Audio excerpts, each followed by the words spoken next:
My name is Gabriela Cascinanu, and today I'll talk about the often overlooked components of holistic health. It is part of the series Introvert Tools for Navigating Challenging Situations by Introverts Academy. And we're doing this at 4 levels to help introverts discover and leverage their strengths. At interpersonal level, to inspire introverts and extroverts learn about each other's strengths and communicate more effectively. At the group level, to create environments that nurture and allow both introverts and extroverts thrive by using their strengths. And at the system level, to remove the systemic barriers so we can create a better world by leveraging the complementary strengths of introverts and extroverts. We offer courses, webinars, resources, books, coaching, mastermind, and membership. This is one of the videos in the introductory series Introvert Tools for Navigating Challenging Situations, based on the Introverts Academy curriculum. As you can see, we have a holistic approach. We look at different components to life, and professional, it's just one of the aspects of life. Today I'm talking about holistic health, and you can search our other videos on the other components. We'll talk about introversion and extroversion in this context of holistic health. And if you don't know where you are on the spectrum, we have a quiz on our website, Am I an Introvert? I'll show you in 4 images my professional path. I'm someone who is very intuitive, very creative, I have a lot of ideas, and I went through school and I learned a lot. I worked in different fields. People said that I changed careers. I look into it like I built on previous skills and expertise. And at one point I start using both my left and right side of the brain, both a creative and logical side, so I can function more effectively. I also started my spiritual journey, and I combined concepts, techniques, methods from all these fields in everything I do. I'm an introvert myself. More words about what I'm doing. You notice that I have 14 years of meditation and my spiritual journey, and this informed what I'm sharing with you today, so you can understand also the spiritual component of holistic health. Today I'll talk about the 3 components: physical, mental, and spiritual. We hear often about physical health or mental health. We don't hear often about how they work together. The spiritual component is often overlooked. Where we function well, all these are in alignment, and those 3 components are part of the holistic health. If one is missing, you'll notice from the example I'll give, the others will be affected. Today I'll talk about the relationship between the 3 holistic health components: physical, mental, spiritual, why the spiritual health is often overlooked or neglected, and the benefits of focusing on all the 3 aspects of the holistic health. Think about yourself. On which part do you rely more often? On the left side, logical, analytical, or on the right side, creative, intuitive, or both? Also, which one has more weight in your decisions, heart or brain? It is important to think about this, because more you know about yourself, more you'll know what you can adjust if you want to function better, to be happier. Let's talk about the 3 components: physical, mental, and spiritual. I looked at the Cambridge Dictionary and I found it interesting. The meaning of health in English in Great Britain: health is considered the condition of the body and the degree to which it's free from illness or the state of well-being. In the American Dictionary, health is considered the condition of the body or mind and the degree to which it is free from illness or the state of well-being. So you notice the mind, it's introduced in American Dictionary. In India, I checked the website, the National Health Portal, and health is considered the state of complete physical, mental, and social well-being, and not merely the absence of disease or infirmity. So the "or" is transformed in and we have 3 components here, nothing about spiritual. Anyway, it's interesting to see the differences of the same word in different cultures. I like to consider the holistic health as the state of complete physical, mental, and spiritual well-being. And what I mean by spiritual? The spiritual component is manifesting through the intuitive connection with something beyond us, which leads to insights, intuitive thoughts, and gut hunches about how the future may unfold. It includes the relationship with self and relationship with others.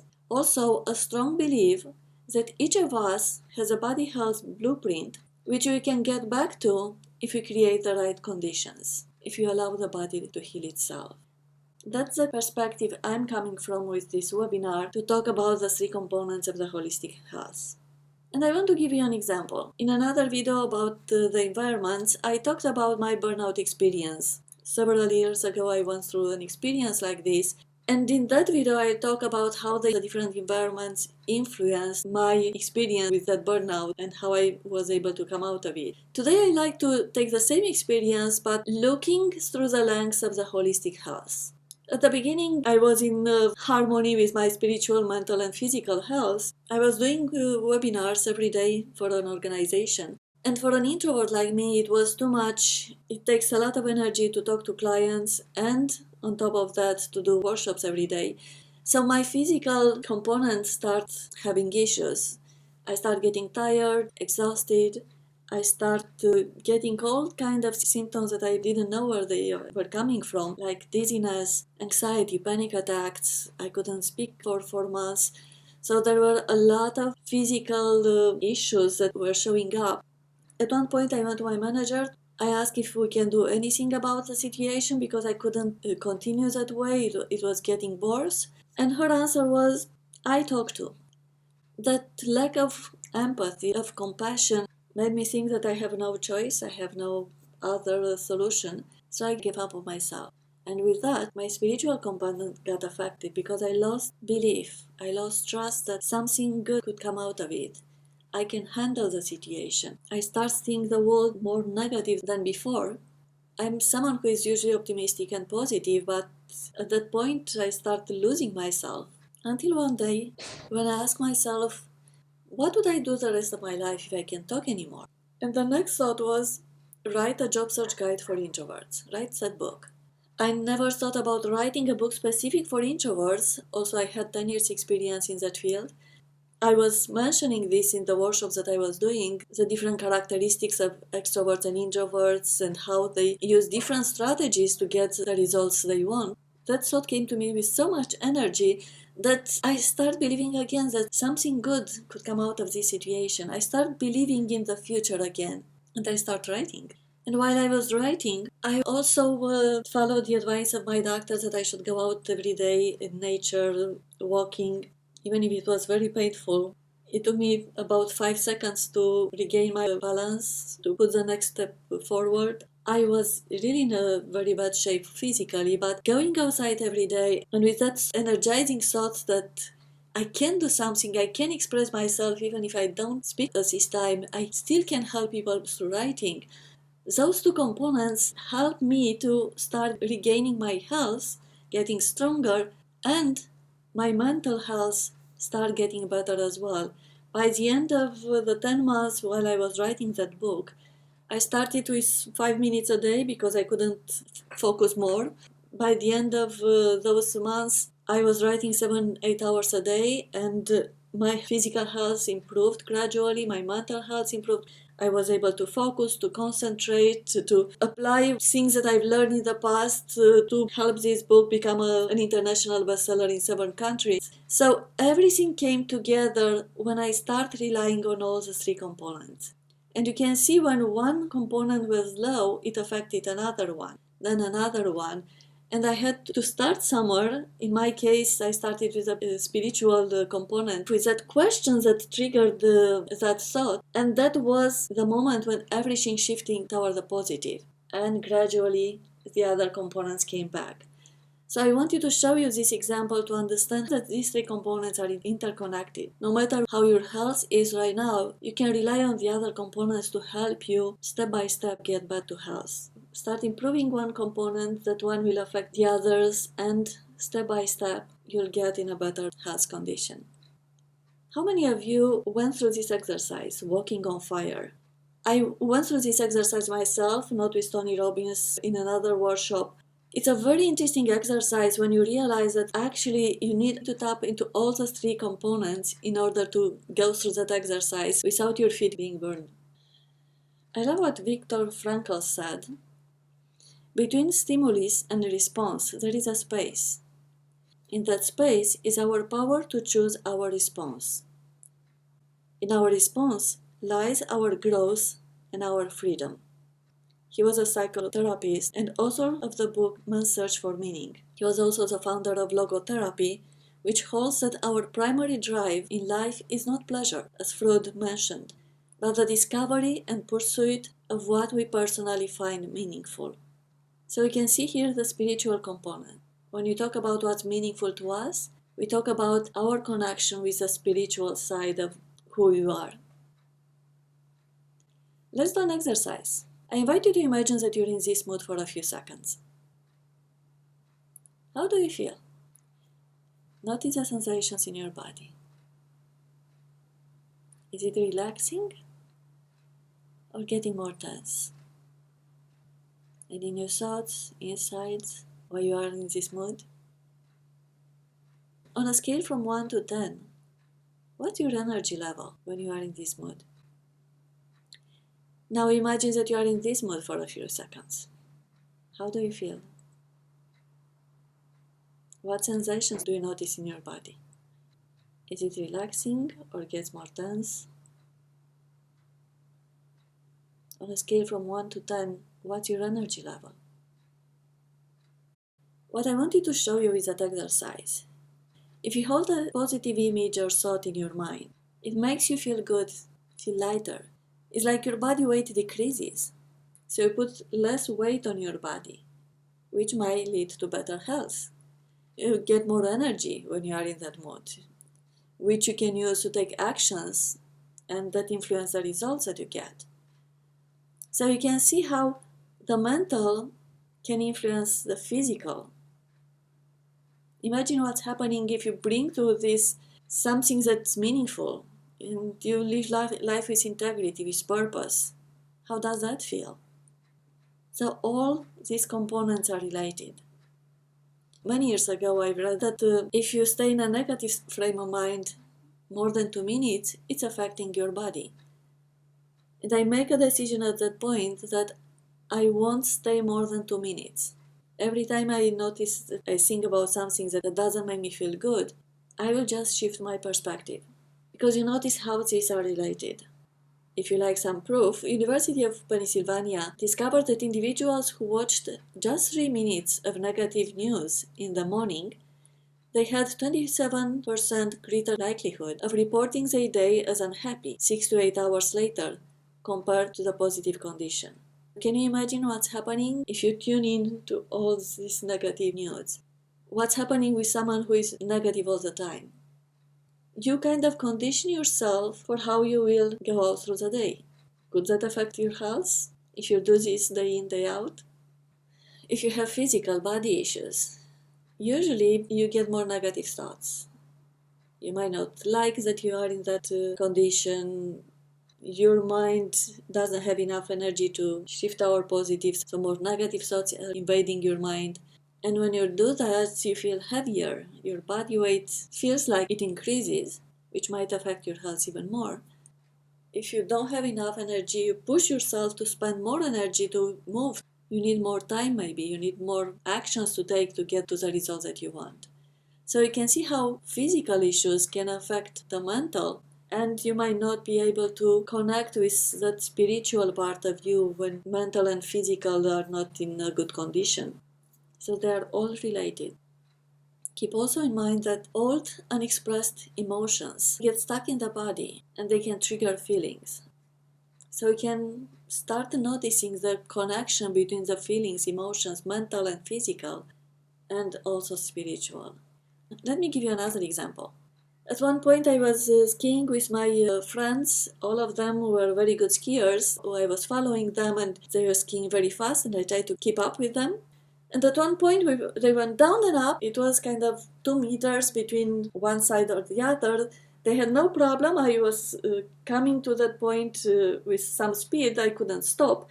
So when I went down and then up, I couldn't get to the upper part because I heard a crack. I noticed that something with my knee, maybe it was dislocated because I couldn't support my weight on that knee anymore. I have an intuitive thought that nothing was broken. I was sent to emergency to the hospital. They asked me to go to the surgery room right away, but I refused the surgery. I strongly believed that was nothing broken, so why should I go through a surgery? And what I did, I had a friend who knew someone who went through the war and helped doctors heal soldiers. So he was very good at helping athletes when they have all kind of health problems with their articulations. So she introduced me to him, and I went to him for a while. He put my knee in order. He massaged my knee, my leg for 3 weeks, and then I took a course in massage so I can continue doing that massage myself. I was taking the time to let the knee heal, and it did. In 3 months, I was able to walk again. I still had problem walking, but I was able to start the healing process without going through the surgery. So there is a body health blueprint, which is the body's inherent ability to heal itself if you create the conditions that allow it. So the body can heal itself, and I was trusting intuitively my body that it knows how to heal itself. I just created the conditions. At one point, I was still in the healing process, and I had a vivid dream one night. I wake up with a very strong belief that I have to go to Canada. I was in Romania at the time, and I made the decision that I need to emigrate to Canada. Even I was still in the healing process. But slowly, gradually, my knee condition improved. By next winter, I was skiing again. And next year, I came to Canada. I trust that that is a path that I need to take. So you can see here what I did. I created a condition for the physical component of my health. I rest, massage, I exercise. On the mental side, I had that positive belief that my body can heal, and I help it get stronger. I was patient, I trust the process.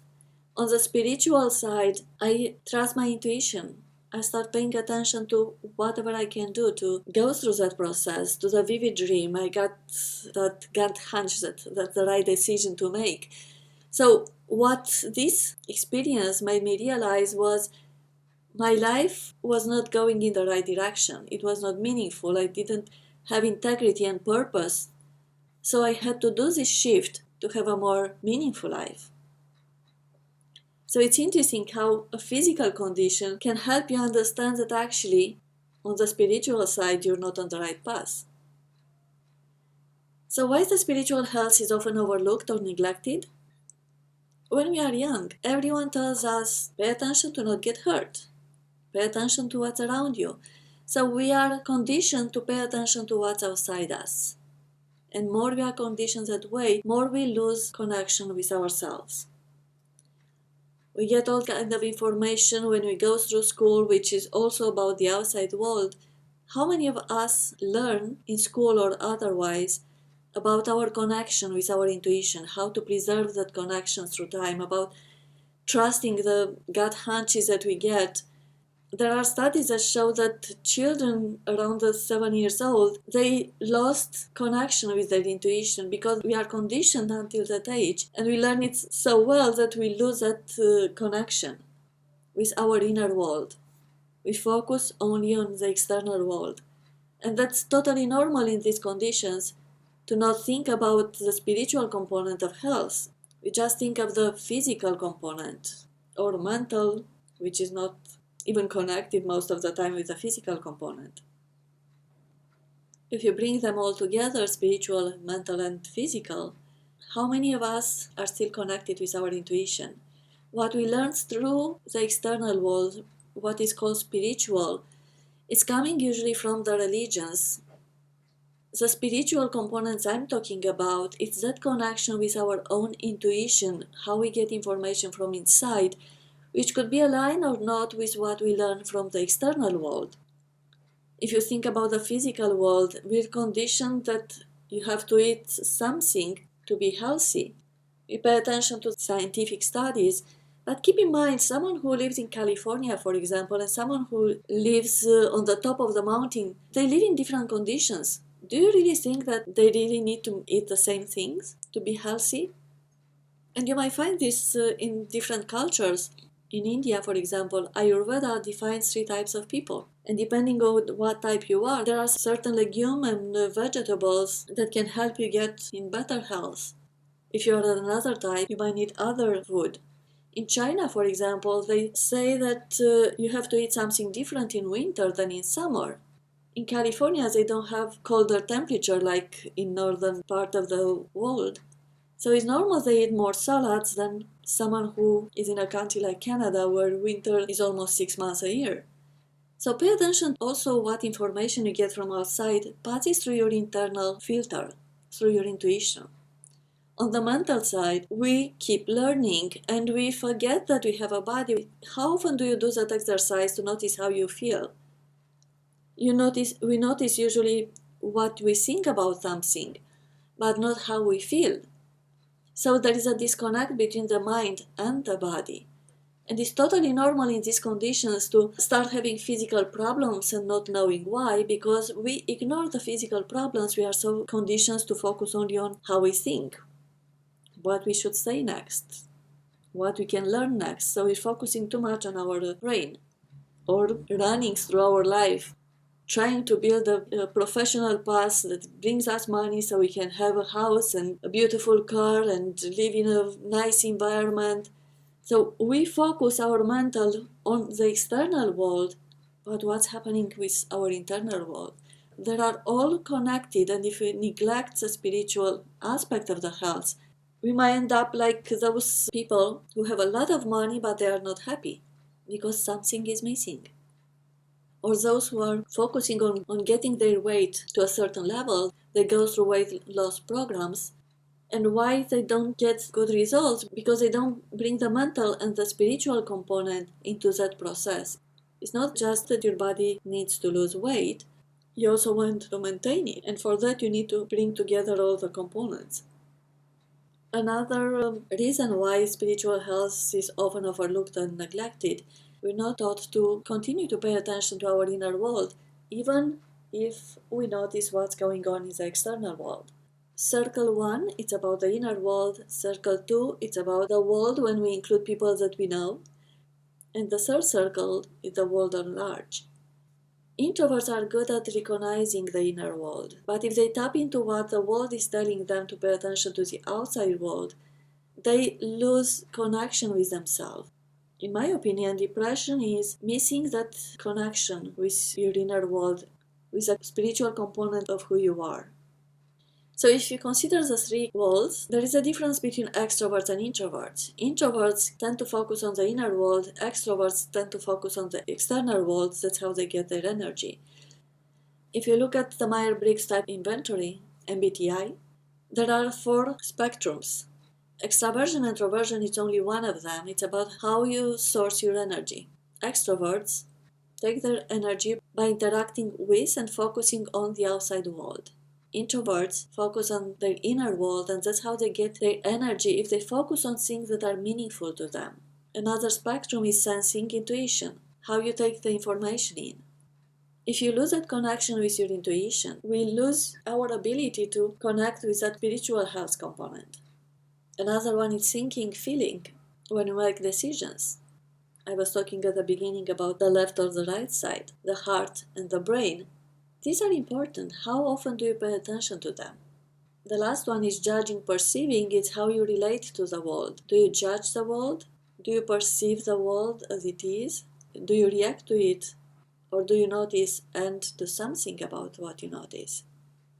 So there are so many components. It's not just the physical or mental. All the 3 components that are affecting our inner world and our way of interacting with others, and also interacting with the world at large.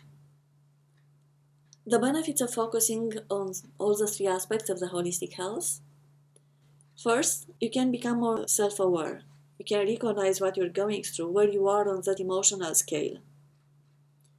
And when you are more self-aware, you also can respond to what you notice, which is your way of self-expression. And you can go to the next level, self-care, when you can reset your body, let it connect with its health blueprint, so it can reset and you can start a healing process. The unresolved emotions get trapped in our body, where they build and fester, draining our energy, leading to burnout, emotional imbalance, and eventually disease. When we chronically repress emotions, we create toxicity in our body, mind, and heart. So you need to pay attention. Don't just stay in your mind. And don't wait until you get physical pain in order to do something about it. You get information before the pain in your body. If you become more self-aware, you can let go of those emotions, because otherwise they can create toxicity in our body, mind, and heart. There are scientific studies that heart possesses a heart brain, around 40,000 neurons. It is considered the source of emotions, desire, and wisdom. So there is a connection between the physical and spiritual realm. The heart sends more signals to the cranial brain than vice versa. When the heart rhythm is coherent, the body, including the brain, begins to experience all sorts of benefits. Among them, greater mental clarity and intuitive ability, including better decision making. So what that means?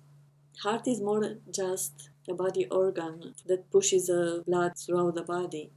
It connects with both spiritual and the mental. And when you are in that balance, when your heart rhythm is coherent, you get all those benefits: greater mental clarity and intuitive ability, including decision making. I challenge you to think about a human being as a battery between the spiritual and material world. And that battery has a mental component, which we usually associate with our brain, our conscious mind, the thoughts, the beliefs, and the physical component, the body. And those two are interconnected. If you have a purpose, if you take action, there are meaningful objectives, meaningful causes you care about, you really align your body with the spiritual and the material. You're in harmony. If you live your life with integrity, as I mentioned in the video about the meaningful professional path, it is an important component to build that meaningful path. What happens if you're not doing that, if you're not living your life with integrity, with purpose? You as a human being, you're not aligned. And that misalignment will affect your mental and physical health. So that's another way of looking at all the three components in relation to the holistic health. One way of realigning yourself is by doing meditation, yoga, self-reflection, walking in nature, focusing in the moment, that mindfulness people are talking about. You need to include those in your life if you want to realign yourself and stay aligned with who you really are. Have a good health and improve it if right now your health condition is not how it should be. You can search on the internet if you're curious about the spiritual meaning of physical symptoms. If you remember my experience about the ski accident, a dislocated knee shows a resistance to giving way. The knee can no longer take the pressure, so it collapses, and you are unable to maintain your standing. That's exactly what happened. I was trying to keep up with people who were much better skiers than me, and my knee told me that, and it collapsed. I couldn't maintain my standing. If you look at the spiritual meaning of asthma, for example, asthma signifies a need to be stronger than you are, just to be loved by others. Mentally, asthma is sending an urgent message that taking on too much is poisoning and suffocating you. By loving and accepting yourself with all your weaknesses and limitations, it will free you up. When listening closely to an asthmatic breathing, it might sound like a stifled cry coming from the lungs, as if they are expressing a fear of being unloved, abandoned, without emotional support. Stifled, as if they are not allowed to cry.